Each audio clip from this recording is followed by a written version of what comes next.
Sedang duduk Bapak Ibu Saudara. Haleluya. Inilah orang-orang yang gak kemana-mana. Sama. Ya. Gak apa-apa, tapi kita ada di rumah Tuhan hari ini. Amin. Amin. Mari pandang kanan kirinya, bilang, Anda luar biasa ya.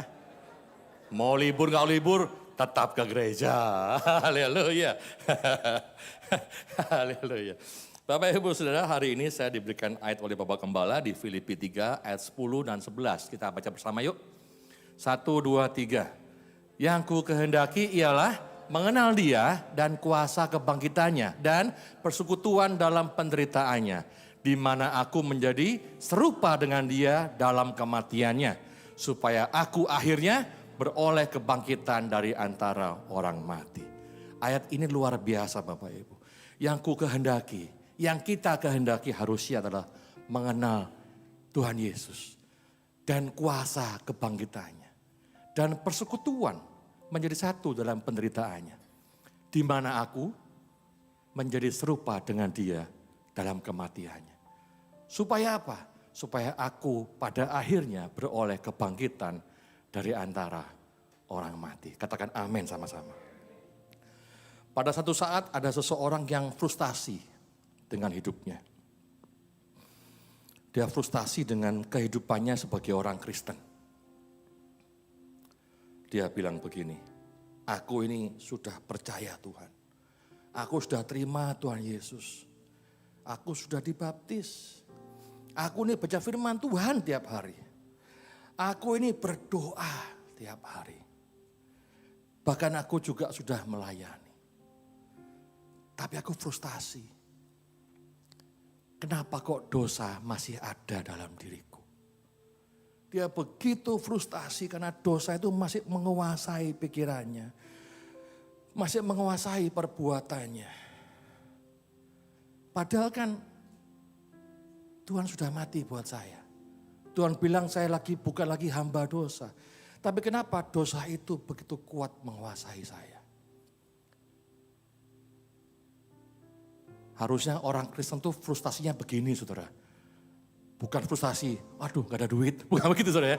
Harusnya frustasi kok masih ada dosa ya gitu loh. Bukan aduh belum punya mobil. Bukan itu harusnya. Seharusnya. Kenapa dosa masih ada dalam diriku? Dia frustasi mikirin itu. Lalu dia mulai memandang orang-orang sekelilingnya yang juga orang Kristen. Terus dia lihat, loh kok sama kayak aku? Dosa juga masih menguasai mereka ternyata. Dosa masih ada dalam diri mereka. Bahkan mereka juga julid, nyinyir, kalau ngomongin orang. Netizen ya, netizen. Bahkan ada yang dulu kepahitan, sekarang kok tambah pahit kayaknya ya. Bahkan dalam kepahitannya, dia menebarkan benih-benih pahit kepada orang-orang di sekelilingnya. Dia membentuk pasukan berani pahit. PBP, pasukan berani pahit. Berani pahit, dia berani makan daun pepaya, makan apa tuh yang di Soma itu, pare gitu ya. Minumnya brotowali. Pasukan berani pahit. Dia bingung, loh kok sama kayak dirinya, dosa masih menguasai mereka juga. Terus gimana dong? Tuhan mati buat saya. Bebas dari dosa itu gimana dong? Bapak Ibu Saudara, banyak dari kita tuh seringkali berharap saat kita menerima Kristus sebagai Tuhan dan Juru Selamat. Umumnya kita berharap kita diubahkan Tuhan gitu ya. Berubah gitu.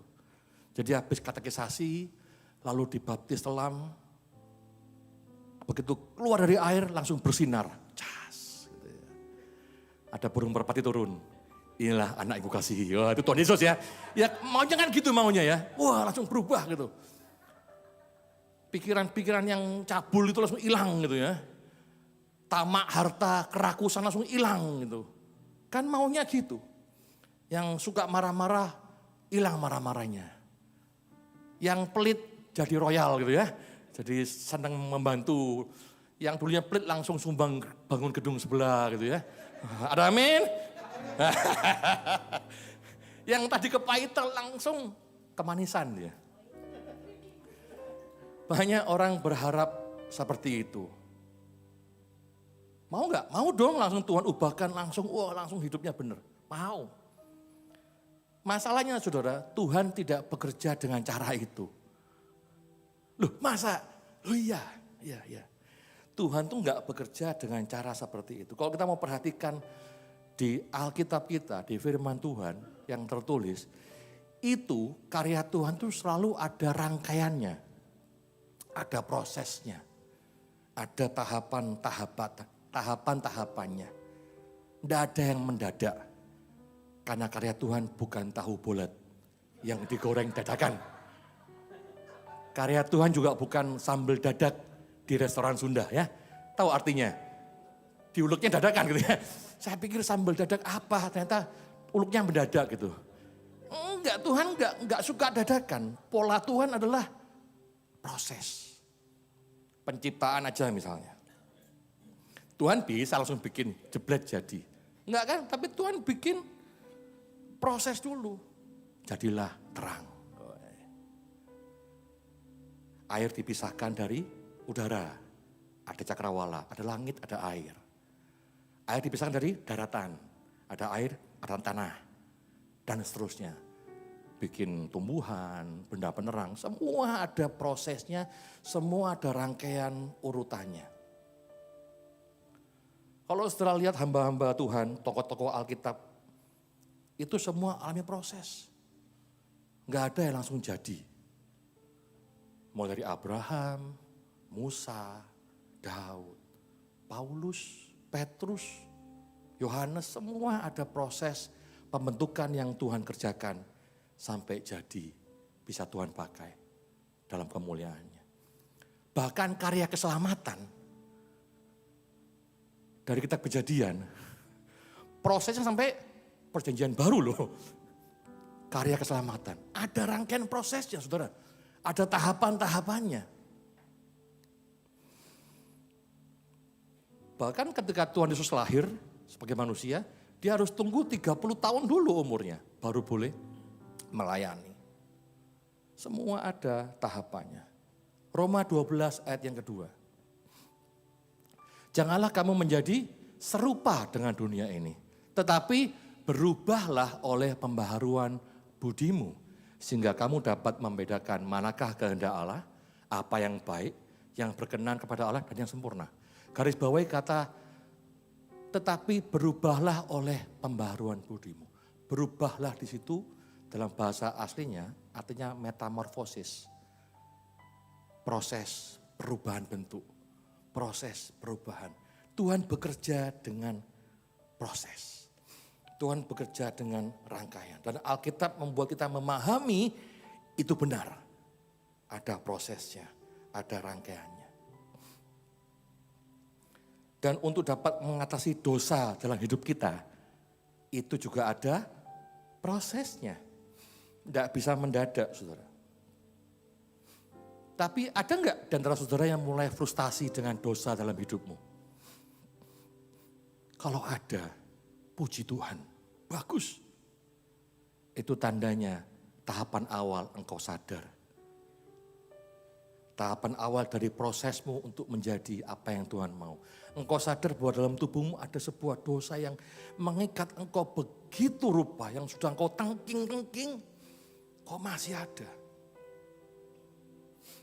Tahapan yang baik. Kenapa saudara? Karena banyak orang gak sadar kalau dosa masih ada dalam dirinya. Kalau dia merasa gua baik-baik aja, itu yang bahaya saudara. Kita baca Roma 6 ayat 5 sampai 7. Sebab jika kita telah menjadi satu dengan apa yang sama dengan kematiannya, kita juga akan menjadi satu dengan apa yang sama dengan kebangkitannya. Karena kita tahu bahwa manusia lama kita telah turut disalibkan supaya tubuh dosa kita hilang kuasanya. Agar jangan kita menghambakan diri lagi kepada dosa. Sebab siapa yang telah mati, ia telah bebas dari dosa. Manusia lama kita telah turut disalibkan supaya tubuh dosa kita hilang kuasanya. Loh, kok kita masih bisa berdosa? Bukan firman Tuhan bilang sudah disalibkan manusia lamanya. Slide berikutnya, ayat 10. Sebab kematiannya adalah kematian terhadap dosa. Satu kali untuk selama-lamanya. Dan kehidupannya adalah kehidupan bagi Allah. Kematian Kristus itu adalah kematian terhadap dosa. Barang siapa telah mati, ia telah bebas dari dosa. Berarti kalau saudara mau bebas dari dosa, saudara harus mati, saudara. Mau? Enggak lah, masa mati sekarang? Jangan ya, nanti ada waktunya ya. Ini yang Filipi 3 ayat 10 bilang, serupa dalam kematiannya. Itu loh matinya. Bukan mati beneran gak bernapas saudara, bukan. Tapi serupa dalam kematiannya. Jadi kalau mau bebas dari dosa, kita harus menjadi serupa dalam kematian Kristus. Karena kalau sudah mati, kita kan gak bisa berbuat dosa. Gak bisa lagi diperhamba oleh dosa. Masalahnya, kita kan masih hidup ya. Betul gak sih? Kita masih hidup, kita masih punya perasaan, punya keinginan, punya impian yang mungkin harus diwujudkan dengan cara yang gak jujur, sehingga bikin dosa, bisa. Tapi kitab Roma mengajarkan ayat 11, Roma 6 ayat 11. Ini saudara, tahapan yang harus kita lalui. Demikianlah hendaknya kamu memandangnya, bahwa kamu telah mati bagi dosa. Tetapi kamu hidup bagi Allah dalam Kristus Yesus. Garis bawahi bahwa hendaknya kamu memandang bahwa kamu telah mati dari dosa. Kita mesti belajar memandang dari mati, saudara. Katakan sama-sama, memandang dari mati. Maksudnya gimana? Misalkan Bro Roni ini sudah contoh ya, sudah mati. Misalkan, lalu saya pukul-pukul gini. Sorry bro ya, oh sakit ini. Sakit. Dia bisa balas gak? Gak bisa, dia gak bisa bikin dosa, dia udah mati. Mau saya jambak-jambak juga gak bisa dia. Gak bisa balas dia, karena dia sudah mati. Gak percaya, ke rumah duka karena. Jambak-jambak, gak marah dia. Yang marah keluarganya, saudara. Bapak aku, kamu jambak-jambak. Yang marah keluarganya. Memandang dari mati berarti kita bisa mandang tuh. Pengen sih bikin dosa itu. Tapi gak bisa. Karena sudah mati, memandang dari mati. Cuma bisa ngeliat doang. Ya gak bisa, udah mati saya. Gak bisa bikin. Gak bisa berbuat lagi dosa itu. Mau marah, mau apa. Gak bisa. Udah mati saya. Saya memandang dari mati. Jadi kita ini orang-orang mati semuanya. Terhadap dosa. Kita coba bisa memandang dosa dari kematian kita. Ya gak bisa ya. Orang mati sudah gak bisa berbuat apa-apa. Meskipun dia punya hawa nafsu berdosa yang besar sekalipun. Dia nggak bisa kalau dia sudah mati. Itulah kita seharusnya terhadap dosa.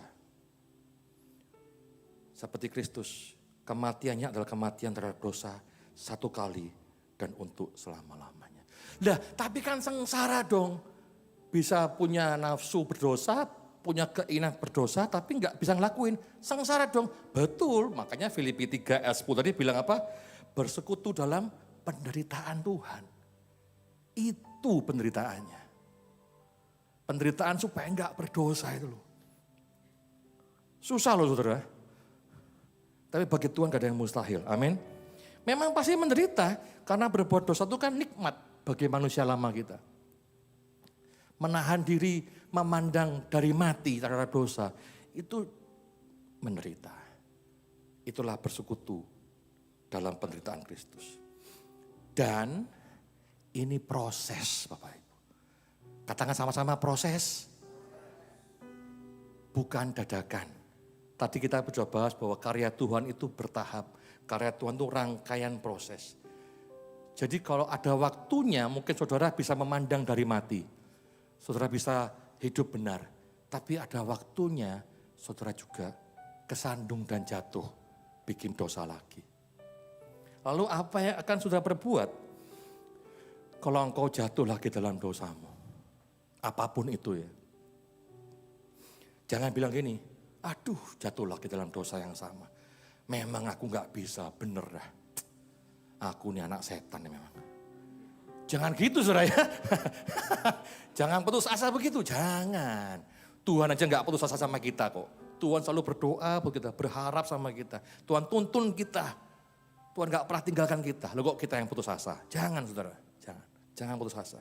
Mazmur 37 ayat 23. Ayat ini gak tahu sering kali muncul dalam kepala saya selama berhari-hari. Kita baca bersama ya, 1, 2, 3. Tuhan menetapkan langkah-langkah orang yang hidupnya berkenan kepadanya. Apabila ia jatuh, tidaklah sampai tergeletak. Sebab Tuhan menopang tangan. Bayangin saudara, Tuhan tuh berkenan pada seseorang dan Tuhan menetapkan langkah-langkahnya. Harusnya dia nggak jatuh dong, orang Tuhan sudah menetapkan langkah-langkahnya. Tapi dia bisa jatuh loh. Tapi kalaupun dia jatuh, dia nggak sampai tergeletak. Nggak sampai teler, nggak bisa bangun lagi. Karena Tuhan yang menopang tangannya. Saudara dalam proses menuju memandang dari mati, akan ada waktunya saudara jatuh dalam dosa itu. Akan ada waktunya saudara merasa, aduh Tuhan. Kok aku berdosa lagi.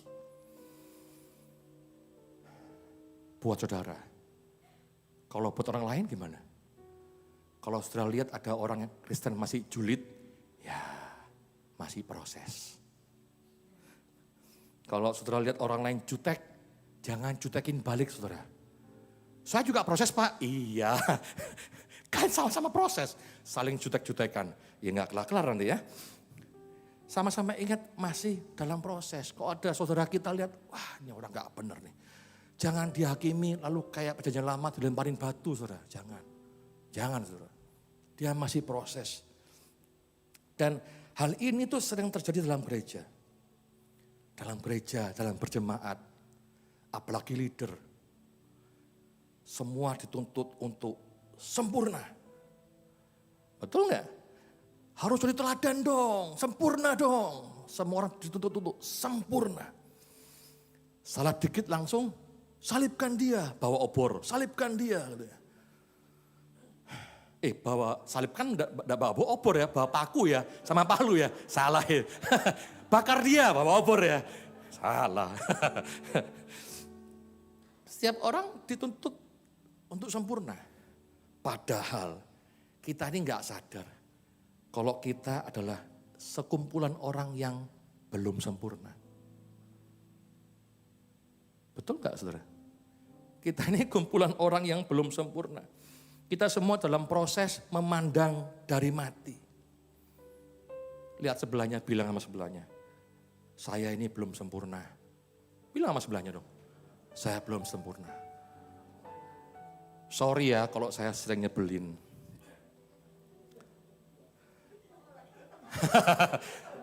Bilangnya iya lagi. Bagus.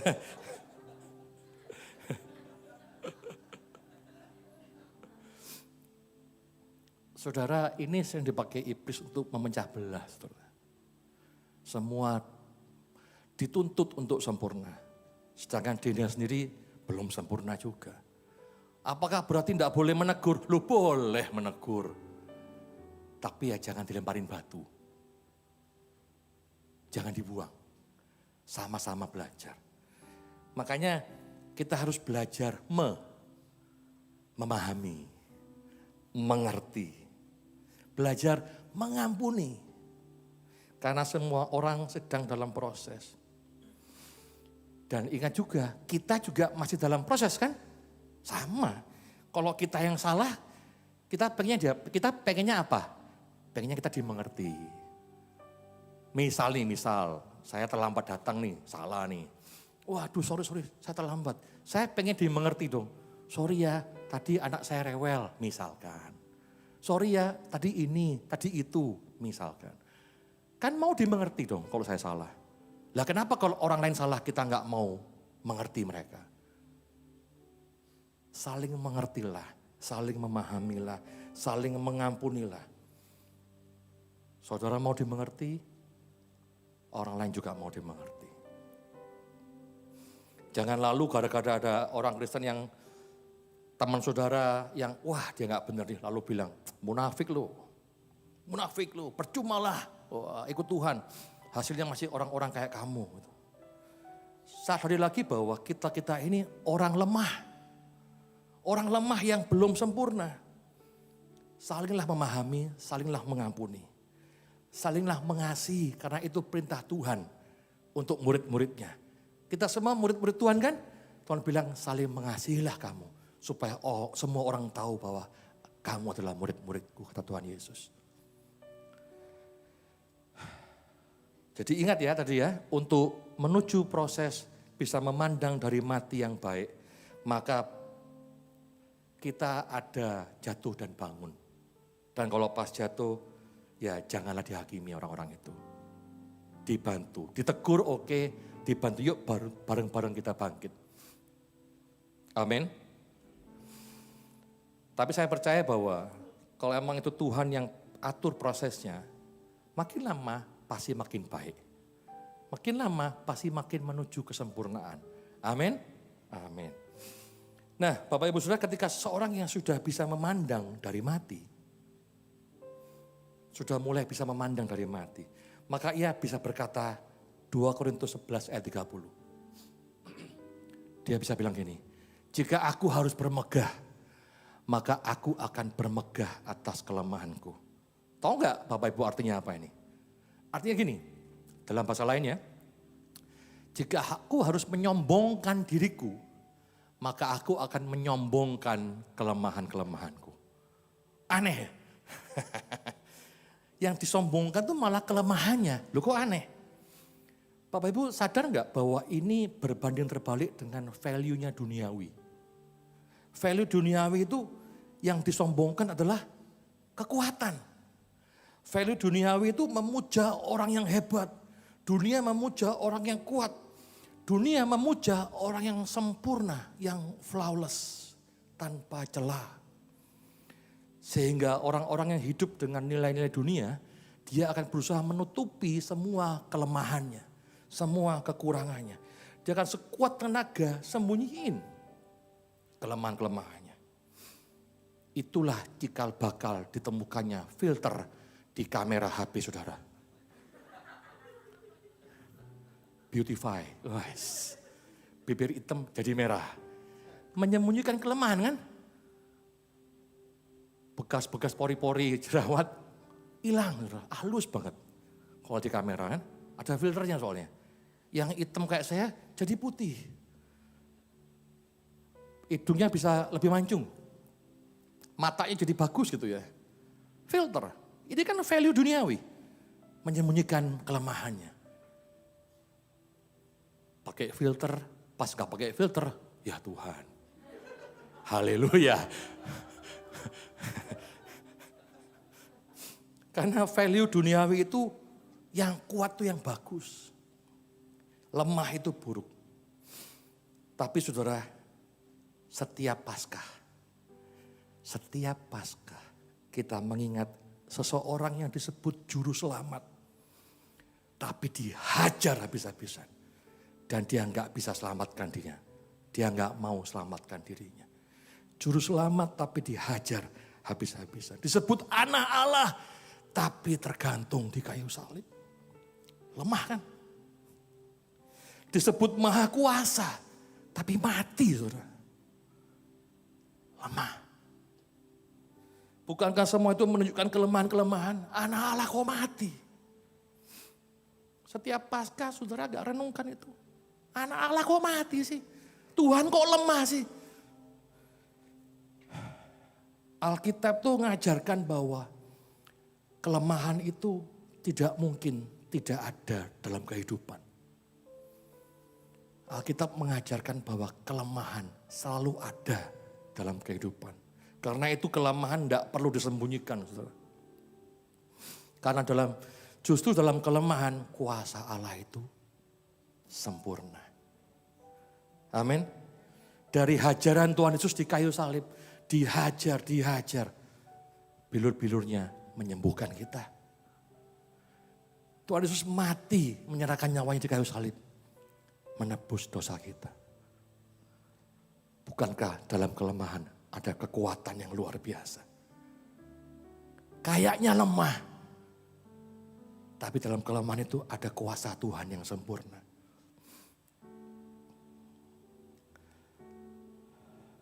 Bermegah dalam kelemahan artinya Tuhan yang dimuliakan, bukan kita.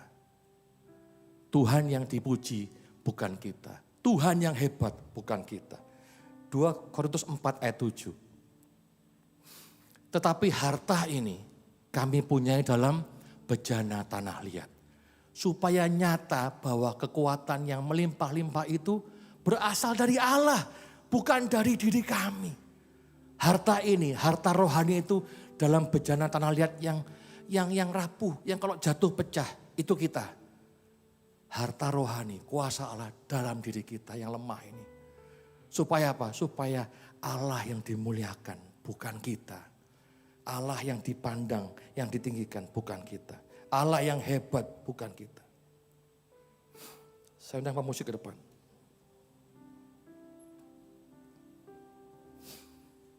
Value duniawi yang bagus tuh yang kuat. Yang hebat tuh yang kuat. Keren. Dan akhirnya kebanyakan orang Kristen ngikut pada value duniawi ini. Banyak orang Kristen mau menjadi serupa dengan Kristus dalam kuasanya. Orang Kristen maunya serupa dengan Kristus dalam kuasanya. Orang Kristen maunya bisa bikin mujizat, berjalan di atas air, berdoa orang sakit sembuh gitu ya. Tangannya patah, dipegang lurus lagi. Kayak Ibu Ida Dayak ya. Maunya gitu kan, kuasa, wah. Hidup penuh kuasa.